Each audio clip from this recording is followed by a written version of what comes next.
Bem-vindos ao The Debate. O material que analisamos hoje nos joga no centro de uma das questões mais antigas e, eu diria, explosivas da economia e da política.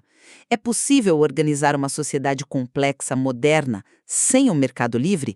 Nós estamos falando aqui da viabilidade de um planejamento centralizado versus o que se chama de ordem espontânea do mercado. Exato. A pergunta que a gente vai discutir aqui é se a alocação de recursos numa economia, sabe, decidir o que produzir, como produzir, para quem, se isso depende fundamentalmente do sistema de preços ou se alternativas baseadas no planejamento consciente poderiam ser não só possíveis, mas talvez até superiores em racionalidade e justiça. Olha, eu vou defender a posição de que, sem um sistema de preços, que é formado em mercados competitivos e baseado na propriedade privada, o cálculo econômico racional é simplesmente impossível.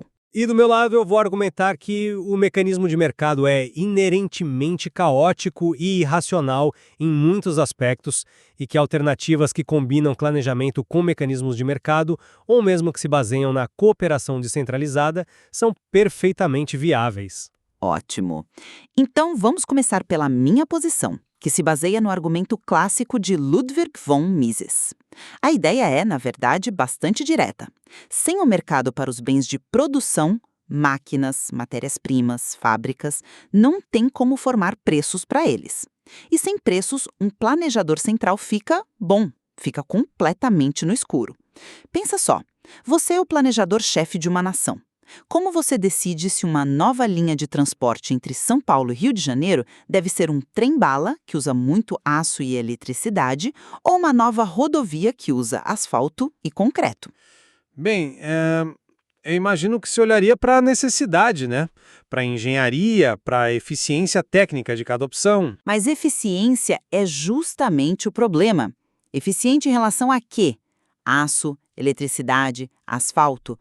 Todos esses recursos têm milhares de outros usos possíveis na economia. O aço poderia ser usado para construir hospitais, carros ou geladeiras. Como você, o planejador, sabe qual é o uso mais valioso, mais urgente para a sociedade? No mercado, o preço do aço te dá essa informação. Um preço alto sinaliza: olha, este recurso é muito demandado e relativamente escasso. Use com moderação. Sem esse sinal, o planejamento vira um exercício de adivinhação. Mises não argumentou que seria difícil, ele argumentou que seria logicamente impossível. Certo, eu entendo o desafio, mas essa descrição de um mercado que funciona perfeitamente como um sinalizador racional me parece um tanto idealizada. A realidade do capitalismo não é essa ordem harmoniosa, mas o que os críticos chamam de anarquia da produção. A gente vê crises financeiras cíclicas, bolhas especulativas, produção massiva de bens inúteis enquanto necessidades básicas não são atendidas e um desperdício colossal de recursos. Chamar isso de racional é, no mínimo, generoso. O problema da alocação é real, mas a solução de mercado não é a única. Economistas como Oscar Lange propuseram um modelo de socialismo de mercado justamente para responder a Mises. E como esse modelo funcionaria na prática? Então, a ideia de Lange é bem engenhosa. Você teria um conselho de planejamento central, mas ele não tentaria microgerenciar tudo. Em vez disso, ele estabeleceria os preços dos bens de produção. As fábricas e empresas que seriam de propriedade pública receberiam uma instrução muito simples. Ajam como se estivessem no mercado competitivo. A regra seria: produza até o ponto em que o custo de fazer mais uma unidade seja igual ao preço que nós definimos. E, ao mesmo tempo, busquem sempre minimizar os custos. Se um produto começar a acumular nos estoques, o conselho sabe que o preço está muito alto e o baixa. Se houver filas e escassez, o preço está muito baixo e ele o aumenta. É um processo de tentativa e erro que simula a função do mercado, mas dentro de um quadro planejado, sabe? Evitando a tal anarquia. Essa solução parece elegante no papel, mas ela ignora a natureza mais profunda do problema, que não é apenas um problema de cálculo, é um problema de conhecimento. E foi Friedrich Hayek quem aprofundou essa crítica. O ponto de Hayek é que o conhecimento necessário para coordenar a economia não pode ser reunido em um único lugar, como um conselho de planejamento. Ele está, por natureza, disperso. Disperso de que forma? Pensa assim, o conhecimento relevante não é só científico ou técnico. É o conhecimento das circunstâncias particulares de tempo e lugar.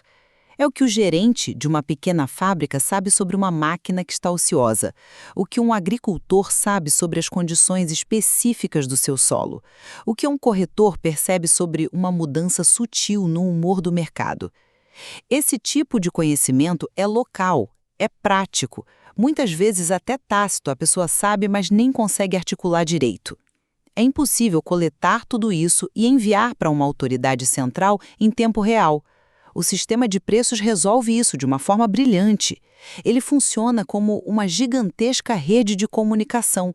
O preço é um resumo de toda essa informação dispersa. Me dá um exemplo concreto. Claro, pensa no preço do café. Se uma geada inesperada atinge uma grande região produtora no Brasil, o preço do grão sobe no mundo todo. Um fabricante de bebidas na Alemanha não precisa saber nada sobre a geada, sobre a geografia brasileira ou sobre meteorologia. Ele simplesmente vê que seu principal insumo ficou mais caro. Esse único sinal, o preço, o incentiva a economizar café, a buscar substitutos, a inovar. Agora, multiplica isso por milhões de produtos e serviços mudando a cada segundo. Nenhum conselho, nem com o supercomputador mais potente, conseguiria replicar essa função de descoberta e comunicação do mercado. A competição não é um estado, é um processo. Você toca num ponto fundamental, que é o problema da informação. Mas a sua conclusão de que apenas o mercado pode lidar com ele me parece precipitada. A visão de Lange era precisamente o oposto. Um conselho de planejamento teria, na verdade, uma visão muito mais completa da economia do que qualquer empresário individual. O empresário age como uma espécie de miopia, focado no seu lucro imediato, sem conseguir enxergar os efeitos mais amplos de suas ações. Com o que Lange chamou de paredes de vidro de uma economia socialista, onde a informação não é segredo comercial, o órgão central pode identificar gargalos, interdependências e, crucialmente, as externalidades. O que seriam as externalidades nesse contexto? A poluição é o exemplo clássico. Uma fábrica pode produzir de forma muito eficiente, do ponto de vista do seu balanço, simplesmente porque ela joga os custos da poluição para a sociedade na forma de rios contaminados e ar poluído. O preço do produto dela não reflete esse custo real. Um conselho de planejamento pode ver isso e dizer: o preço desse insumo precisa ser mais alto para refletir o dano ambiental. Ele pode ter uma visão macro que o mercado, por sua natureza fragmentada e focada no lucro privado, simplesmente não tem. O processo de tentativa e erro do conselho, ajustando preços, pode ser mais estável e racional do que as flutuações voláteis de um mercado real, que nos levam a bolhas e crises devastadoras. O objetivo não é imitar o mercado, é superá-lo. Mas essa sua defesa do planejamento me parece ignorar a peça central que faz o mercado funcionar: o incentivo gerado pela propriedade privada.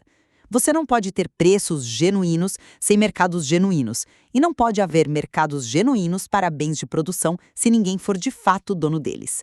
O gerente da empresa estatal, no modelo de Lange, mesmo com a instrução de minimizar custos, ele não está arriscando o próprio patrimônio.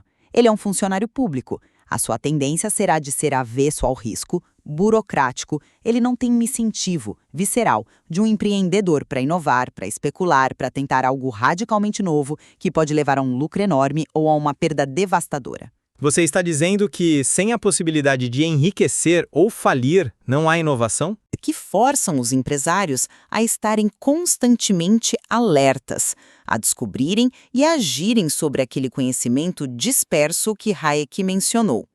Sem esse mecanismo, a economia se torna estática, ineficiente.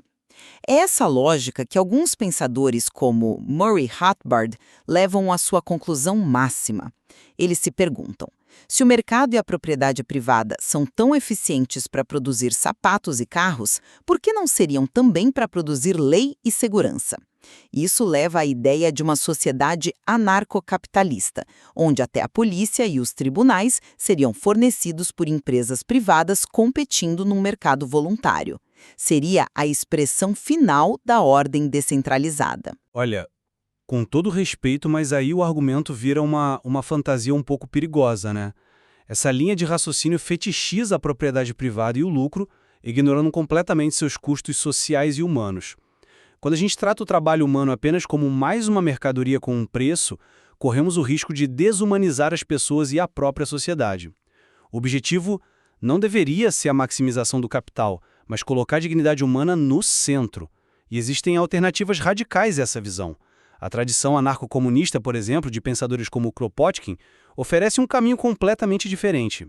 Que seria baseado em quê? Em associações voluntárias e ajuda mútua.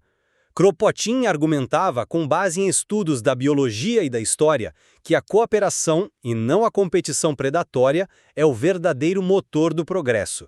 Uma sociedade poderia se organizar através de comunas e sindicatos livres, cooperando para satisfazer as necessidades de todos, sem a necessidade de um Estado central ou de relações capitalistas de patrão e empregado. Isso sugere que a cooperação pode ser uma força organizadora tão ou mais poderosa que a competição por lucro e, certamente, mais humana. Mas a crítica fundamental a essa visão anarcocapitalista, de que ela simplesmente privatizaria o Estado, não se sustenta.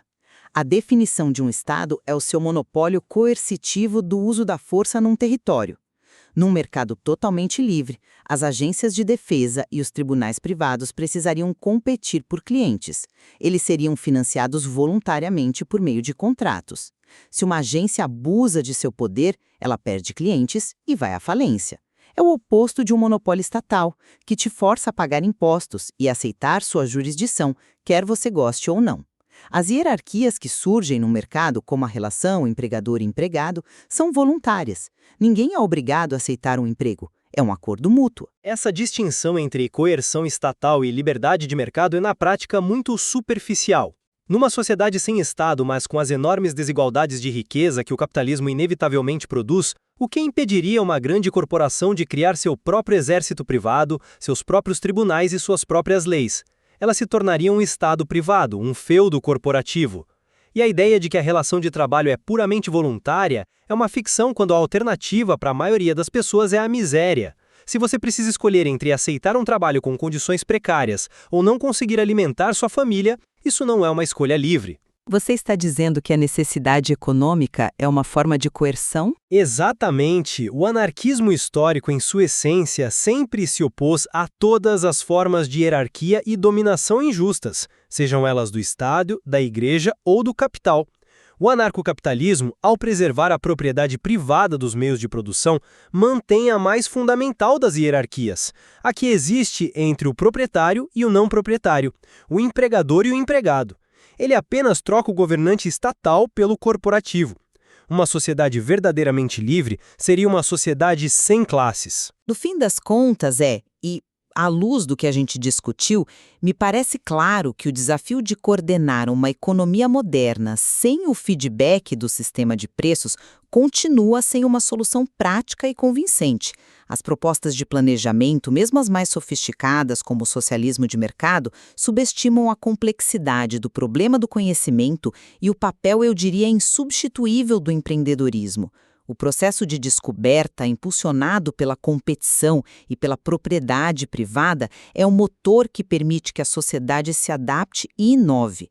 A ordem espontânea do mercado, com todas as suas imperfeições que você corretamente apontou, ainda é um mecanismo de coordenação de uma complexidade que o planejamento consciente não consegue nem começar a replicar. Já eu concluo que, embora o problema do cálculo econômico levantado por Mises seja um desafio real e um desafio sério para qualquer alternativa ao capitalismo, a nossa conversa demonstrou que o mercado não é a única nem necessariamente a melhor resposta.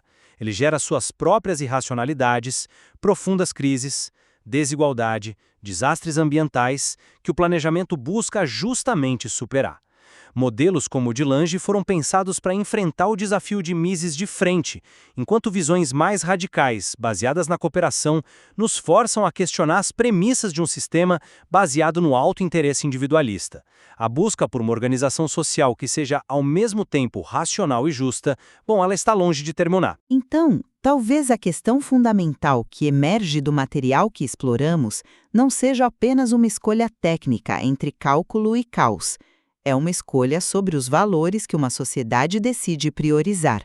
A liberdade de descoberta do mercado, a racionalidade abrangente do planejamento, ou a solidariedade de uma comunidade cooperativa. Cada caminho apresenta suas próprias promessas e seus próprios perigos. Exatamente. Isso mostra que ainda há muito que se explorar e debater sobre como podemos organizar nossa vida em comum da melhor forma possível.